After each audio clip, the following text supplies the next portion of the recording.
Я беларус, я нарадзіўся на гэтай казачнай зямлі, дзе між лясоў і пушчаў дзікіх адвеку прашчуры жылі. Я беларус, я ганаруся, што маю гэтае імя. Аб добрай славе Беларусі ў свеце знаюць нездарма. Я беларус, і я шчаслівы, што маці мову мне дала, што родных песень пералівы і зблізку чую, і здаля. Я беларус, і хоць сягоння яшчэ малы, але скажу, я родам з племені пакорных, і прад бядой не задрыжу.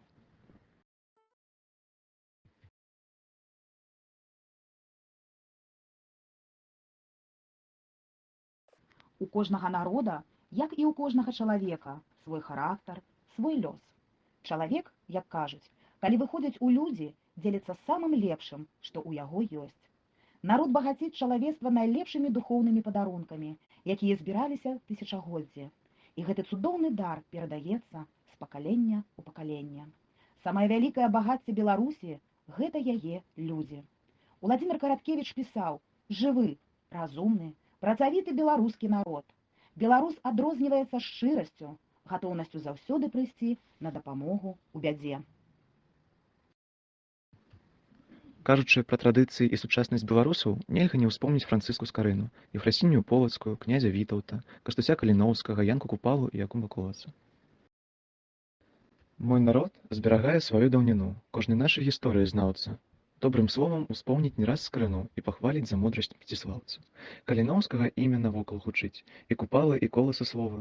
Навучыла іх край беларускі любіць, беларускае роднае слова.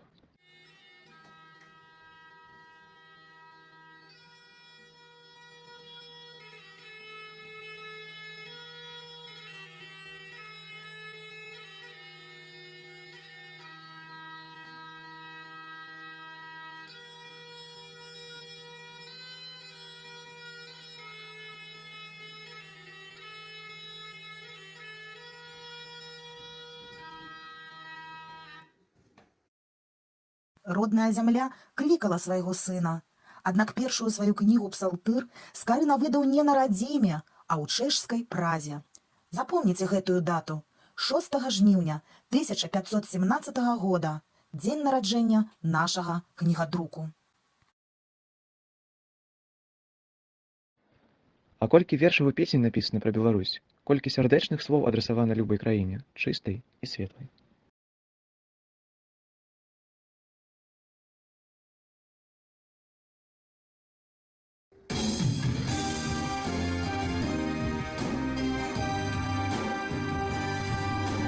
Там, где родима самых светлых мар, там, где ніколі не бывае хмар, наш цудоўны край, незабыўны край, мой і твой, мой і твой. Там, где гучаць і паланез і вальс, там, где гасцінна сустракаюць нас, чысціня мілей, прыгажосць алей, зноў і зноў, зноў і зноў. Ты пачакай, пачакай яшчэ.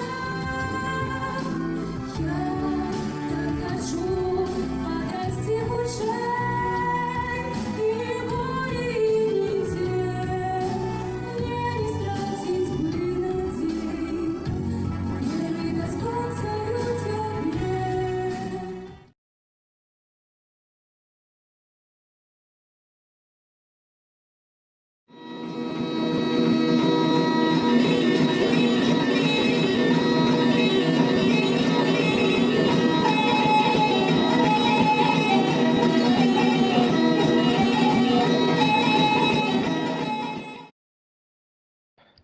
Самай распаўсюджанай рэлігіяй на Беларусі з'яўляецца праваслаўе. У краіне больш за 1000 праваслаўных храмаў і манастыроў, і штогод колькасць іх узрастае. Вялікую ролю ў стварэнні храмаў і манастыроў сыграла знакамітая Ефрасінія Полацкая, беларуская святая, праведная жанчына, асветніца і грамадская дзеячка, якая жыла ў 12 стагоддзі. Яе вобраз сёння натхняе паэтаў, пісьменнікаў, музыкантаў, мастакоў і тэатралаў на стварэнне яскравых твораў.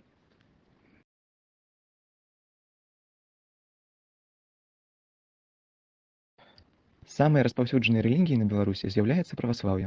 У краіне больш за 1000 праваслаўных храмаў і манастыроў, і штогод колькасць іх узрастае. Вялікую ролю ў стварэнні храмаў і манастыроў сыграла знакамітая Ефрасіння Полацкая, беларуская святая, праведная жанчына, асветніца і грамадская дзеячка, якая жыла ў 12 стагоддзі. Яе вобраз сёння натхняе паэтаў, пісьменнікаў, музыкантаў, мастакоў і тэатралаў на стварэнне яскравых твораў.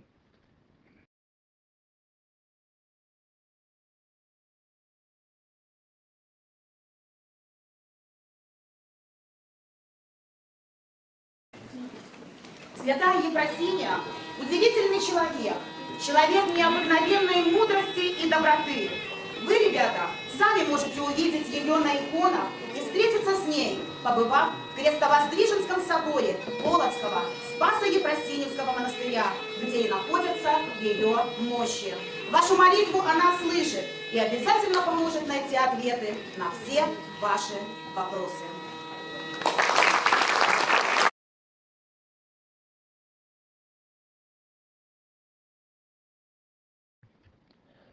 Беларуская кухня фарміравалася на працягу многіх стагоддзяў. Адметнай асаблівасцю беларускай кухні з'яўляецца шырокае распаўсюджанне страў з бульбы, а таксама розных каўбас, крупаў, грыбоў і свініны.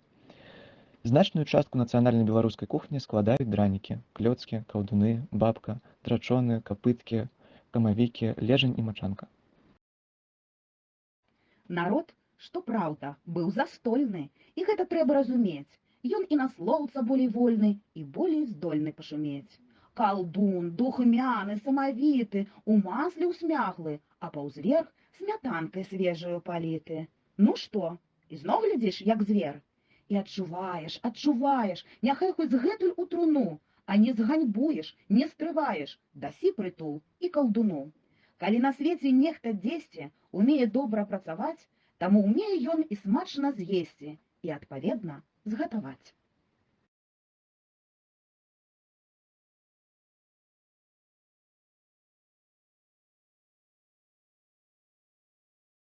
У 20 стагоддзі з усіх славянскіх народаў абрадавасць больш за ўсё захавалася у беларусаў.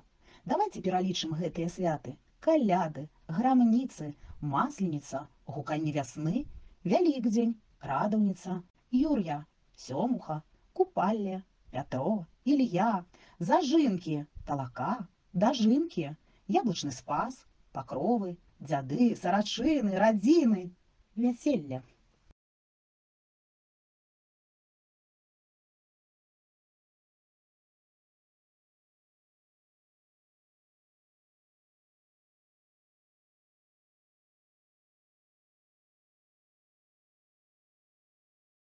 Праз мінулыя краіны мы пазнаем сучаснасць і тым часам можам смела глядзець у будучыню. Беларусь сёння паказвае ўсяму свету, як трэба адстойваць суверэнітэт. Шчыра кажучы, традыцыі – гэта душа грамадства, падмурак духоўна-маральных арыентыраў грамадзян, іх нацыянальнай свядомасці і патрыятызму.